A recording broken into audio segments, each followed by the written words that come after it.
You're here one time that you put somebody in jail, and the guy asked you to protect. You had to protect his family, and how you went to. Oh, yeah. You know what story I'm talking about? Yeah. This is Jerry Dyer's gang story, and I am having a little bit of a hard time with it.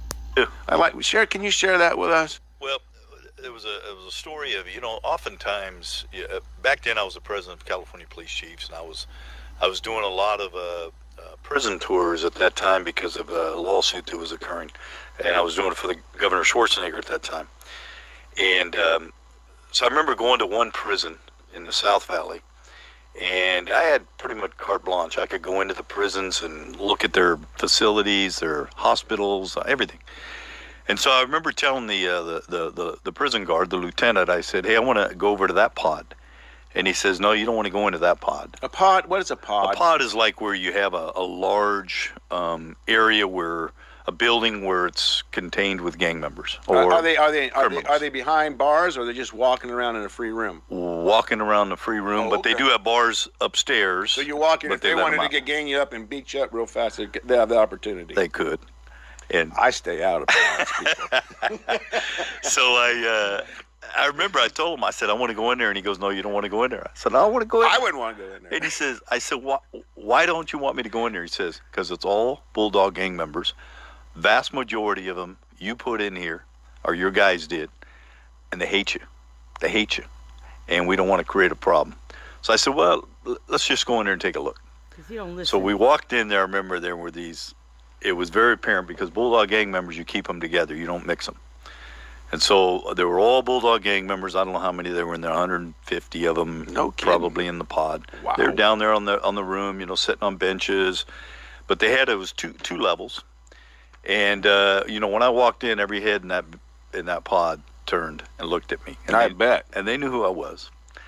And because we were pretty tough on gangs. You're hard not to recognize, Jim. You're hard not to recognize. It was a shaved head. But and you could have heard a pin drop, by the way, Russ, when I walked on the grass. All concrete, unfortunately. Oh. But I remember, I looked around. I didn't talk to anybody, and then I was getting ready to leave, and we were walking to the door. The guy, the lieutenant was a little bit nervous. He said, "Hey, it's probably time to leave."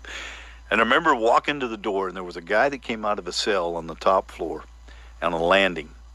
And he walked out, and he yelled my name. He said, "Hey, Dyer." And I looked up, buffed out guy, shaved head, Bulldog gang member. And he said, "Thanks for protecting my family while I'm locked up." And it dawned on me right then that these guys have families. These guys have hearts. And when they're locked up, they're not there to protect their family.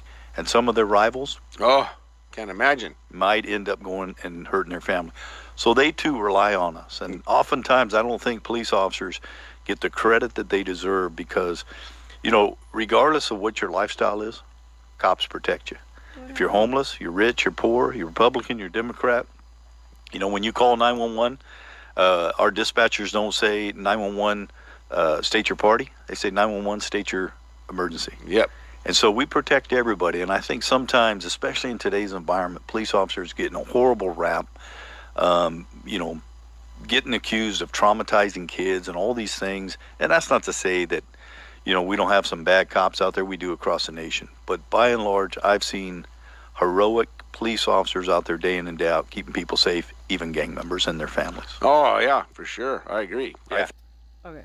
Or to, hold in a position like police chief or mayor, whatever, it's commitment, right? Oh, yeah. Protect his family, and how you went to, you know what story Okay. So, there's, as I mentioned, I have problems with this.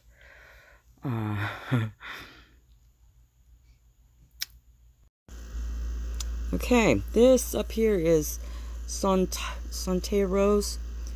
She worked at a news station, and this is just me being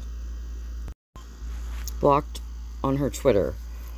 Let's see, Paco Valderrama, he blocked me for a bit, but I'm back on.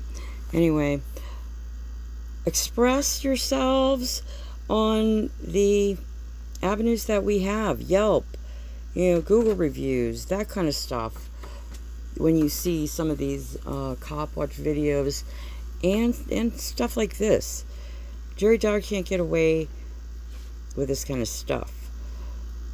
But everyone's too afraid of him.